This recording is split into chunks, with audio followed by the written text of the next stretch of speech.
Salam Rahayu, para sahabat mendengar setia. Apa kabar Anda semua hari ini? Saya doakan selalu baik. Pada kesempatan kali ini, kita akan sama-sama mengkaji Saradharma Sunya, bab ke-9 lanjutan dari episode yang kemarin. Ya, mari kita mulai. Bab 9 dengan judul Wimbuhing Pangraos, atau bertambahnya rasa.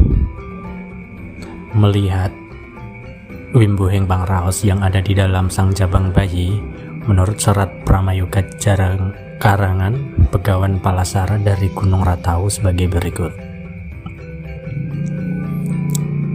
Ketika sang jabang bayi berumur 35 hari, kulitnya mulai memerah, panca indera mulai lengkap, badannya mulai tetap tetapi masih keadaan lemas.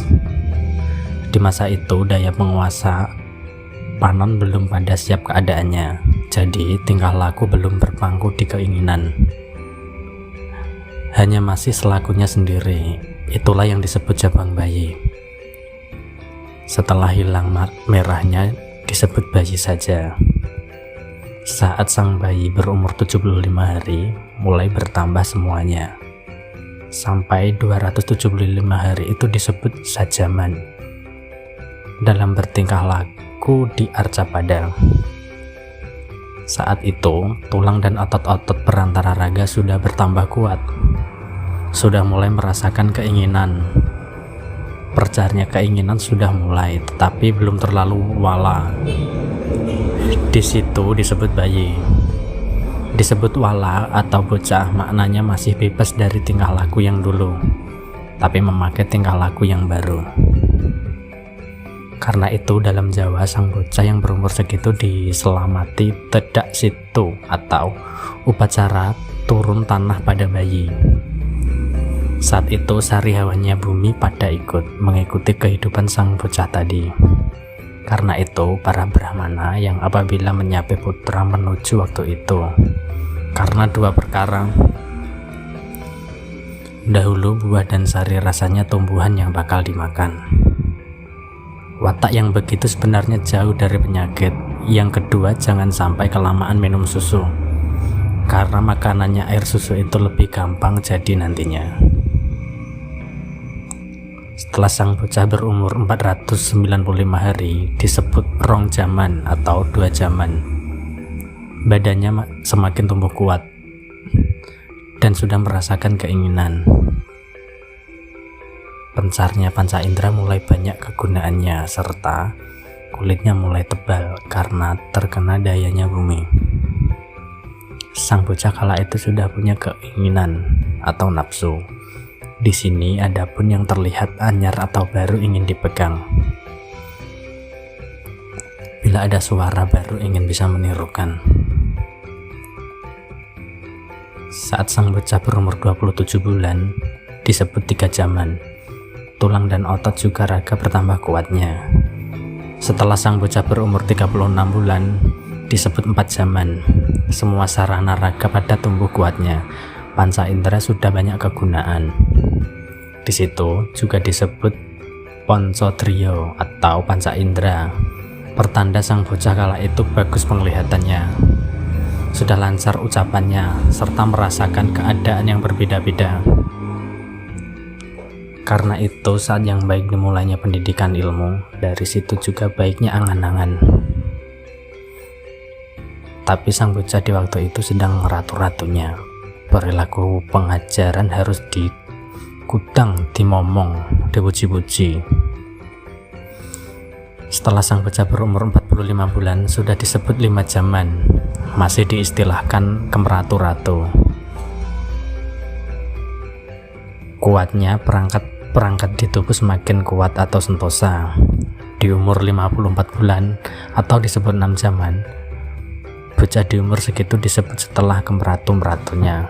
Di situ sudah mulai bisa tata krama. Disebut bocah temulan atau main. Di situ bisa diberi ilmu tata krama. Bila sudah umur 5 tahun 3 bulan, disebut zaman gede atau besar pertama kali. Waktu itu juga disebut bocah jejaka, kumalakala, sifatnya belum tahu sifat pekewoh atau tidak enak hati.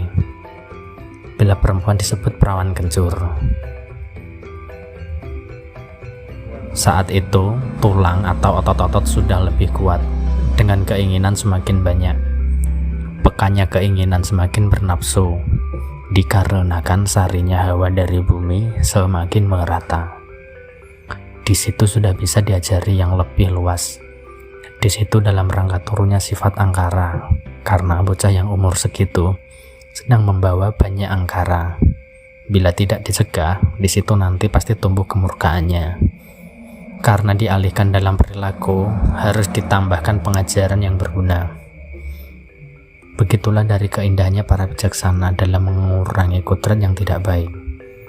Bila jagat tadi sudah berumur 10 tahun, lebih 6 bulan disebut zaman gede, atau besar disebut jejaka. Sifatnya belum teguh dalam keinginan, serta bergonta-ganti keinginan. Istilahnya di mana ada yang baru didengar ditiru, yang baru dilihat diikuti. Karena itu, waktu bila mau memberi pengajaran harus dengan sabar, dan arahan sedikit-sedikit. Bila tiba di umur 15 tahun lebih 5 bulan disebut zaman gede yang ketiga, sudah tidak disebut jaka kemala-mala, tapi jaka birahi. Sifatnya halus, diumpamakan bunga sedang mekar. Beningnya panon lagi terpancar. Memancarnya panon tadi menambah sorot mukanya. Laki-laki dan perempuan banyak yang sangat ingin ikut. Bila sudah sampai umur 29 tahun dijuluki zaman ke-6. Sang jaka atau perjaka disebut adiwasa atau dewasa. Sifatnya adining warna atau indahnya warna. Di situ sudah tetap menungsane atau manusia. Jika di masa itu dalam bertambahnya ilmu pengetahuan, karena dari cipta sasmitanya atau diceritakan banyak lepian kuna-kuna.